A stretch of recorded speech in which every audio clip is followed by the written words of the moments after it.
суровых 80-х, в эпоху Терминатора, Майкла Джексона и Мадонны, разразилась война между темными и светлыми магами. Местный Дарт Вейдер с погоняловым Лорд Волан-де-Морт собрал свою преступную организацию с ником Пожиратели Смерти и начал кошмарить порядочных магов. В ответ альфа-колдун Альбус Дамблдор собрал оппозицию под брендом Орден Феникса, чтобы дать бой мерзавцам. Дела шли хуже некуда. Казалось, Темный Лорд уже недалеко от победы, да только он получил донесение о пророчестве правнучки крутой гадалки, которая и напророчила, что в конце июля появится на свет маг, равный Темному Лорду, да и вообще Саурону по силе. И опытный 50-летний колдун поверил в этот бред, выяснил, где скрывается его злейший враг с родителями и непростительным заклятием Авада Кедавра отправил всех отрицательно жить.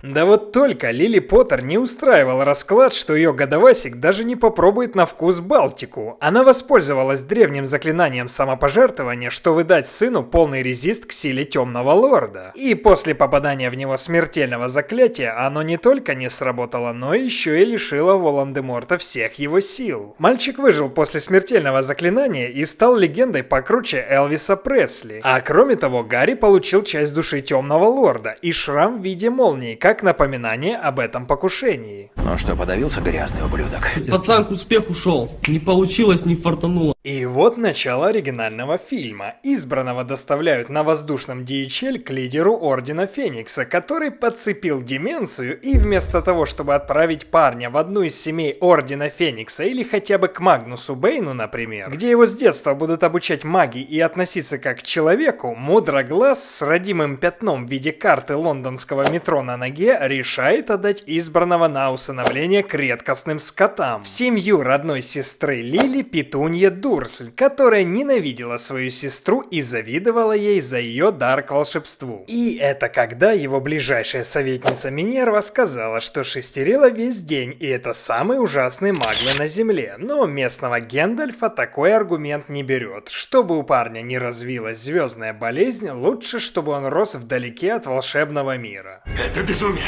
А хуже всего то, что волшебники решают 10 лет вообще не появляться в жизни Гарри, а присматривать, как он там живет, а оставляют шестерить одну престарелую бабулю, которая даже не умеет колдовать. По мерках Матрицы жаловаться, конечно, не на что, но живет Гарри в отвратительных условиях, в чулане под лестницей. Так, Да, этот чувак... Гнилой пацан. Как результат, родственники решают вырастить Гарри как нормального в их понимании человека и уже превратили в бесплатную кухарку, да такую, что племянник может идти сниматься в аниме про горничных, а если повезет, то и крутых поваров. Но магическая кровь дает о себе знать, да и пора собираться первый раз в первый класс, который у волшебников начинается в 11 лет. Однако Дурсли верны своей клятве вырастить из избранного обычного человека, а не лидера сопротивления по типу Джона Коннора, и решают не пускать его в школу чародейства и волшебства Хогвартс. Все письма сжигают, а когда их становится слишком много, Гарин дядя Вернон решает вовсе переехать за 3-9 земель. Вот только Мудроглаза такой ответ не устраивает, и он решает отправить своего громилу, полувеликана по имени Хагрид, чтобы он таки доставил письмо и убедил мальчика пойти в школу. Я покажу тебе глубока ли кроличья нора. Парень сомневается, что есть какая-то там школа чародейства и волшебства, да только Рокфор по своей тупости решает быковать на полувеликана и оскорбляет Дамблдора, которому тот обязан по гроб жизни. За то, что дед дал ему лачугу возле школы, позволил заниматься любимым делом и сытно кушать за казенный счет. И появление поросячьего хвоста на Гарином кузене Дадли, который всегда над ним издевался, заставляет его поверить в магию.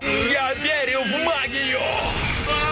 Да, поверил наконец. Великан ведет Гарри в бар для магов в Лондоне, где все знают его имя и даже лицо. Парень не понимает, от чего такая слава, но Громила говорит, что он не совсем тот человек, который должен его просветить. После прохождения хитрой стенки, которая открывается с помощью криптоголоволомки, дуэт попадает в Косую аллею, главный базар британских волшебников. Они заходят в банк, где у парня оказывается солидное наследство от деда, который владел отдел корпорации по продаже геля для восстановления волос. Кроме того, у Хагрида приказ забрать философский камень, который может дать мечту Орочимару, вечную молодость и бессмертие.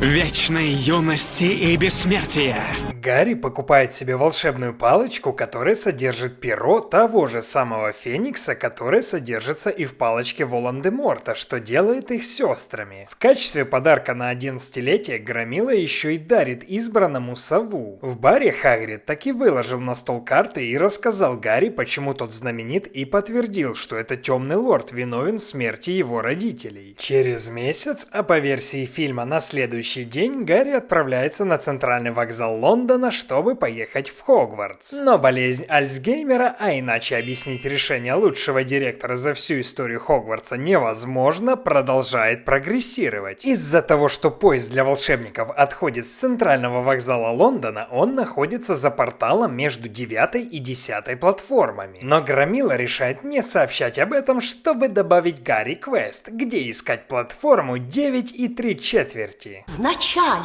вы должны отключить мозги и отправить свою интуицию в полет. Сначала мы будем задавать вопросы ничего не знающим маглам, чтобы они посчитали нас сумасшедшими. Миссия кажется действительно невыполнимой, но, к счастью, избранному помогает семья волшебника Уизли, и Гарри попадает на платформу Хогвартс-экспресс. Уже в поезде парень знакомится со своими будущими лучшими друзьями Роном и Гермионой. Вечером все ученики сперва прибывают на вокзал, который находится в соседней от школы деревне, а после происходит обряд для первокурсников. Их всех везут на волшебных лодках через озеро. Перед праздничным пиром всех новичков должны распределить на 4 факультета, каждый из которых назван в честь создателей школы, и требования там соответствуют критериям создателей. К избранному подкатывает Драко Малфой и говорит, что Гарри не стоит водиться с нищей челядью, как семья Уизли, у которых одна ванная на 10. Но избранный почуял нотки своего кузена и ответил, что Рыжик нормальный и ровный парень, и вообще он сам разберется, с кем ему общаться. Я хорошо обдумал твои слова, паршивый перс.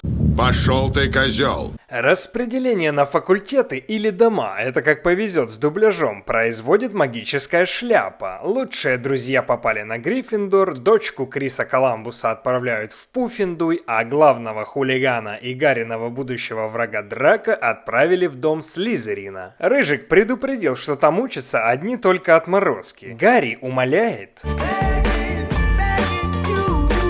не отправлять его на факультет будущих воров, хулиганов и мошенников. Шляпа орет на весь зал, как Гарри презирает Слизерин и отправляет к друзьям на Гриффиндор, хотя в книге она общалась с ним методом Чарльза Ксавьера. Смысл распределения не только в том, чтобы собрать лучшее по определенным качествам студентов вместе, но еще и мотивировать их зарабатывать очки. В конце каждого года дом с наибольшим количеством очков выигрывает кубок школы. После распределения Дамблдор говорит самую бредовую вещь первокурсникам, что запрещено ходить в коридор на 3-м этаже и в темный лес. Ну да, если запретить 11-летнему ребенку что-то делать, они, конечно, послушаются и пойдут делать уроки. Утром начинаются занятия, на одно из которых Гарри и его друг опаздывают. Кстати, к их куратору, той самой МакГонагал. А на другом Гарри успел вступить в конфликт с самым грозным преподавателем зельеварения, Северусом Снейпом, который ненавидел отца Гарри, ибо Джеймс Поттл был редкостным скотом и со своей бандой булил всех, кто не мог дать сдачи. Йо-хо-хо, ублюдок.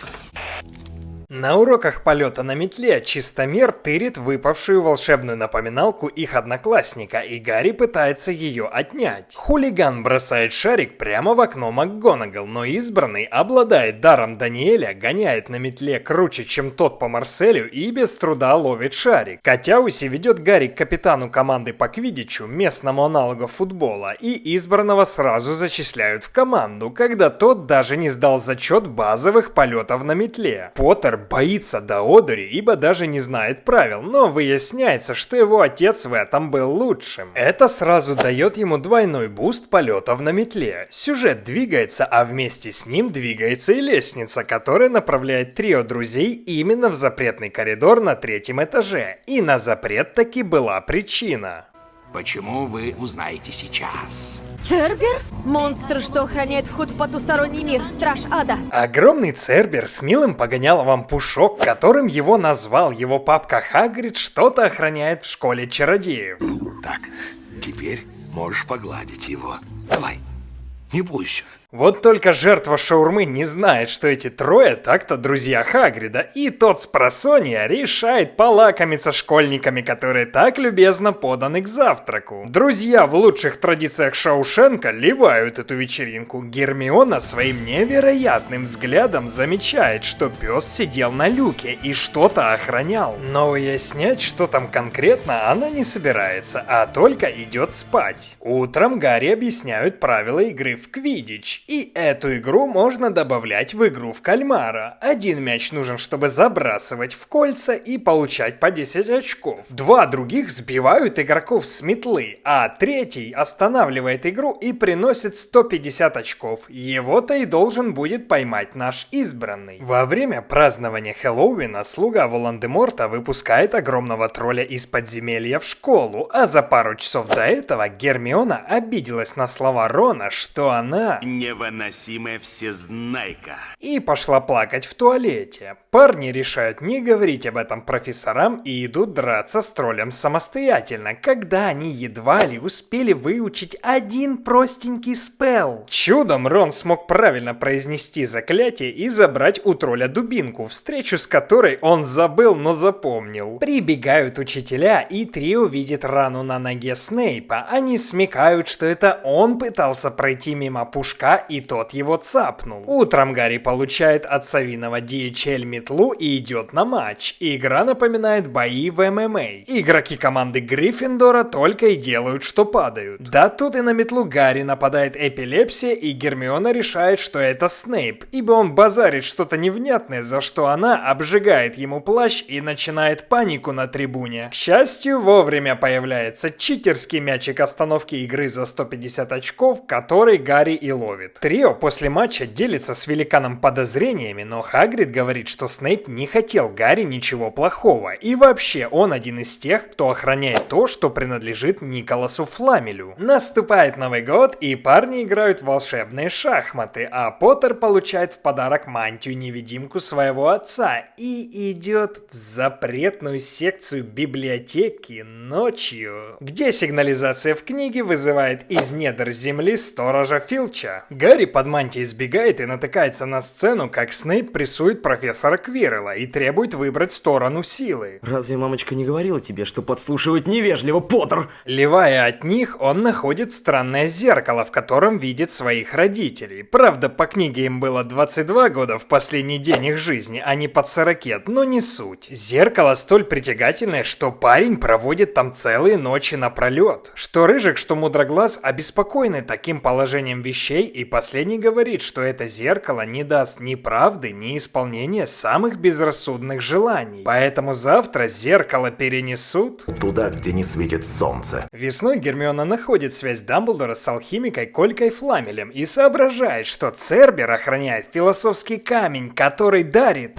вечной юности и бессмертия. Трио идет рассказывать Громиле о новой информации, да только он говорит, что сегодня чуток занят. Тут у него намечается рождение дракончика. Змей, а точнее крыса Малфой, замечает все это дело и идет доносить на одноклассников и Хагрида, за что получает достижение подлая крыса. Гнилой пацан. МакГонагал штрафует всех четверых на 50 очков сноса и отправляет школьников отбывать наказание с Хагридом в опасном запретном лесу с оборотнями ночью. Ну ок. Да, это жестко. Дело в том, что кто-то пускает единорогов на фарш. Фишка в том, что кровь единорога дает буст на продление жизни и даже может выпустить из матрицы. Да только за это человек, чьи губы касались крови, будет навеки проклят. Дракона, к слову, отправляют в Румынию к брата Рона Чарли, где тот будет жить в колонии с другими драконами. Избранный и Чистомер находят того, кто пьет кровь единорога. Драко в панике убегает, а Гарри падает и почти погибает, но его спасает кентавр в самый последний момент. Флоренсу невдомек, что избранный забыл тут в такой час, и подтверждает версию, что это существо было лысым из Бразерс. Только тут речь идет о лысом из Warner Brothers, которым и принадлежит эта франшиза. Утром после экзаменов трио снова идет к Хагриду, видно, мало им было ночных приключений, и просят рассказать, кто дал ему яйцо дракона. Великан лица не видел, но поведал незнакомцу, что огромного Цербера можно приспать, сыграв ему колыбельную. Дамблдора вызвали в министерство, а ученики сообщают Минерве, что кто-то собирается похитить философский камень. Та просит не разводить панику. Вы разносите опасные слова. Очень опасные слова. Ибо камень, о котором школьники не должны были знать, прекрасно защищен. Увидев еще раз Снейпа, Гарри принимает решение украсть рубинчик сегодня ночью. Их пытается остановить Невилл, но Всезнайка направляет на него паралич из Disciples. Оказывается, что школьники опоздали, и возле собачки уже играет арфа, что значит, что Снейп уже был тут. И вся легендарная защита Дамблдора полный бред, который могут обойти 3 первокурсника, из которых таланта только у одной. Профессор травологии установила черные лианы, которые пробиваются лучом света. Профессор полетов на метле оставила метлу, а в книге даже метлы, чтобы поймать ключ. Минерва поставила увесистые шахматы, в которые Рон играет как Магнус Карлсон. Еще был сам Квирл, который сунул в подземелье тролля, и Снейп, который составлял зелья. И в книге и в фильме только Гарри проходит вперед, и тут выясняется, что злодей не Снейп, а Квирл.